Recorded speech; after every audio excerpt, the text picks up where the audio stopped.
Hello friends, नमस्कार, जय हिंद। सितारा exam study platform पर आप सभी का बहुत बहुत स्वागत है। कैसे हो आप फ्रेंड्स? कल हमने सी-टेट 2011 के CDP के 15 क्वेश्चंस किए थे। आज हम उसके आगे करेंगे। 16 से लेकर के 30 तक के क्वेश्चंस हम आज करने वाले हैं। तो फ्रेंड्स, चैनल पर जो लोग पहली बार विजिट कर रहे हैं, चैनल को सब्सक्राइब कर बेल आइकन को ज़रूर प्रेस कर लीजिए, ताकि जैसे हम नेक्स्ट वीडियो अपलोड करें तो उसका नोटिफिकेशन आपको तुरंत मिल सके। तो चलिए फ्रेंड्स, स्टार्ट करते हैं। क्वेश्चन नंबर 16 आपकी स्क्रीन पर है।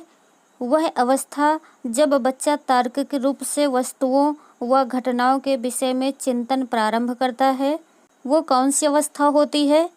पहला है औपचारिक संक्रियात्मक अवस्था, दूसरा है संवेदी प्रेरक अवस्था, तीसरा है पूर्व संक्रियात्मक अवस्था और चौथा है मूर्त संक्रियात्मक अवस्था। तो इसका राइट आंसर है ऑप्शन 4, मूर्त संक्रियात्मक अवस्था।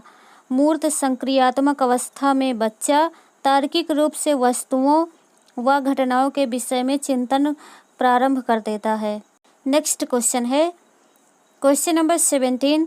एक शिक्षक अपने लोकतांत्रिक स्वभाव के कारण विद्यार्थियों को पूरी कक्षा में कहीं भी बैठने की अनुमति देता है। कुछ शिक्षार्थी एक साथ बैठते हैं और चर्चा करते हैं या सामूहिक पठन करते हैं, कुछ चुपचाप बैठकर अपने आप पढ़ते हैं। एक अभिभावक को यह पसंद नहीं आता है। इस स्थिति से निपटने का निम्न में से कौन सा तरीका सबसे बेहतर हो सकता है? तो इस क्वेश्चन का राइट आंसर है ऑप्शन तीसरा, अभिभावकों को शिक्षक पर विश्वास व्यक्त करना चाहिए और शिक्षक के साथ समस्या पर चर्चा करनी चाहिए। न कि प्रधानाचार्य से शिक्षक की शिकायत करनी चाहिए और न ही अपने बच्चे को निकाल लेना चाहिए। उस अभिभावक को उस लोकतांत्रिक स्वभाव वाले शिक्षक पर विश्वास करना चाहिए, भरोसा करना चाहिए। नेक्स्ट क्वेश्चन है क्वेश्चन नंबर 18। सीखने के अंतःदृष्टि सिद्धांत को किसने बढ़ावा दिया? गेस्टाल्ट सिद्धांतवादी, पावलोव, जीन पियाजे या वाइगोत्स्की? तो गेस्टाल्ट सिद्धांतवादियों ने सीखने के अंतःदृष्टि सिद्धांत को बढ़ावा दिया। ऑप्शन पहला राइट आंसर है। Question number 19। बच्चों के बौद्धिक विकास की 4 विशिष्ट अवस्थाओं की पहचान की गई है। कोहलबर्ग के द्वारा, एरिक्सन के द्वारा, जीन पियाजे के द्वारा या स्किनर के द्वारा? तो बच्चों के बौद्धिक विकास की जो 4 अवस्थाएं हैं वो जीन पियाजे के द्वारा पहचान की गई हैं। वो 4 विशिष्ट अवस्थाओं की जो पहचान की गई है जीन पियाजे के द्वारा, वो अवस्थाएं हैं। पहला है संवेदी गामक अवस्था, दूसरा है पूर्व संक्रियात्मक अवस्था, तीसरा है मूर्त संक्रियात्मक अवस्था और चौथा है औपचारिक संक्रियात्मक अवस्था। ये चारों अवस्थाएं जीन पियाजे के द्वारा दी गई हैं। नेक्स्ट क्वेश्चन है, निम्नलिखित में से किस अवस्था में बच्चे अपने समवयस्क समूह के सक्रिय सदस्य हो जाते हैं? किशोरावस्था में, प्रौढ़ावस्था में, पूर्व बाल्यावस्था में या बाल्यावस्था में? तो किशोरावस्था में सक्रिय सदस्य हो जाते हैं। जो बच्चे हैं वो किशोरावस्था में अपने समवयस्क समूह के सक्रिय सदस्य हो जाते हैं। नेक्स्ट क्वेश्चन है, बच्चों के सीखने की प्रक्रिया में माता पिता को भूमिका निभानी चाहिए।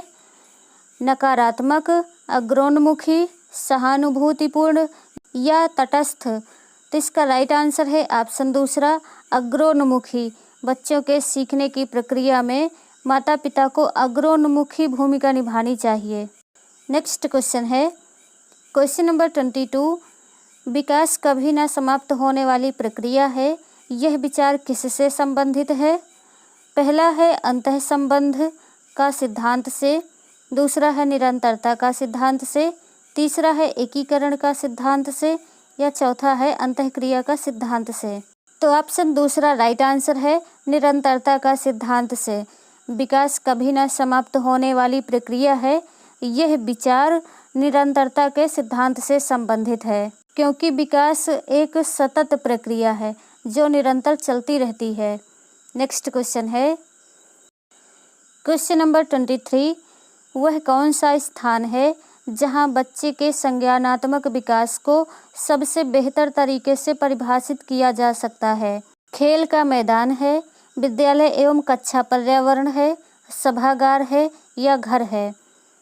तो विद्यालय एवं कक्षा पर्यावरण है। ऑप्शन दूसरा सही आंसर है। विद्यालय एवं कक्षा पर्यावरण वह स्थान है जहां बच्चे के संज्ञानात्मक विकास को सबसे बेहतर तरीके से परिभाषित किया जा सकता है, यानी सबसे बेहतर तरीके से सिखाया जा सकता है। नेक्स्ट क्वेश्चन है, निम्न में से कौन सा बुद्धिमान बच्चे का लक्षण नहीं है? ऑप्शन पहला है वह जो लंबे निबंधों को बहुत जल्दी रटने की क्षमता रखता है। यह बुद्धिमान बच्चे का लक्षण नहीं है। ऑप्शन पहला ही राइट आंसर है, क्योंकि जो बुद्धिमान बच्चे का लक्षण है उसके लक्षण वो होते हैं जो प्रवाहपूर्ण एवं उचित तरीके से संप्रेषण करने की क्षमता रखता है, वह जो अमूर्त रूप से सोचता रहता है और वह जो नए परिवेश में स्वयं को समायोजित कर सकता है। ये तीनों बुद्धिमान बच्चे के लक्षण होते हैं, जबकि पहला ऑप्शन आपका राइट आंसर है, क्योंकि वह जो लंबे निबंधों को बहुत जल्दी रटने की क्षमता रखता है यह बुद्धिमान बच्चे का लक्षण नहीं होता है, इसलिए पहला आंसर आपका सही आंसर होगा। नेक्स्ट क्वेश्चन है, क्वेश्चन नंबर 25 ... को एक अभिप्रेरित शिक्षण का संकेतक नहीं माना जाता। पहला है कक्षा में अधिकतम उपस्थिति, शिक्षक द्वारा दिया गया उपचारात्मक कार्य, विद्यार्थियों द्वारा प्रश्न पूछना या कक्षा में एकदम खामोशी। तो इसका राइट आंसर है ऑप्शन तीसरा, विद्यार्थियों द्वारा प्रश्न पूछना। विद्यार्थियों द्वारा प्रश्न पूछना को एक अभिप्रेरित शिक्षण का संकेतक माना जाता है। ऑप्शन तीसरा राइट आंसर है। नेक्स्ट क्वेश्चन है, क्वेश्चन नंबर 26 निम्न में से कौन सा बच्चे की सामाजिक मनोवैज्ञानिक आवश्यकताओं के साथ संबद्ध नहीं है? पहला है सामाजिक अनुमोदन एवं सराहना की आवश्यकता, दूसरा है संवेगात्मक सुरक्षा की आवश्यकता, तीसरा है शरीर से अपशिष्ट पदार्थों का नियमित रूप से बाहर निकालना, यह चौथा है सानिध्य यानी संगति की आवश्यकता। तो इसका राइट आंसर है ऑप्शन तीसरा, शरीर से अपशिष्ट पदार्थों का नियमित रूप से बाहर निकालना। यह बच्चे के सामाजिक मनोवैज्ञानिक आवश्यकताओं के साथ संबद्ध नहीं है। नेक्स्ट क्वेश्चन है, क्वेश्चन नंबर 27 मन का मानचित्रण संबंधित है। पहला है बोध यानी समझ बढ़ाने की तकनीक से, दूसरा है साहसिक कार्यों की क्रिया योजना से, तीसरा है मन का चित्र बनाने से, या चौथा है मन की क्रियाशीलता पर अनुसंधान से। तो इसका राइट आंसर है ऑप्शन 4, मन की क्रियाशीलता पर अनुसंधान से। मन का मानचित्रण मन की क्रियाशीलता पर अनुसंधान से संबंधित है। नेक्स्ट क्वेश्चन है, क्वेश्चन नंबर 28 विशेष रूप से प्राथमिक स्तर पर विद्यार्थियों की सीखने संबंधी समस्याओं को संबोधित करने का सबसे बेहतर तरीका है। ऑप्शन पहला है अक्षमता के अनुरूप विभिन्न शिक्षण पद्धतियों का प्रयोग करना। ऑप्शन पहला राइट आंसर है आपका, अक्षमता के अनुरूप विभिन्न शिक्षण पद्धतियों का प्रयोग करना विशेष रूप से प्राथमिक स्तर पर विद्यार्थियों की सीखने संबंधी समस्याओं को संबोधित करने का सबसे बेहतर तरीका है।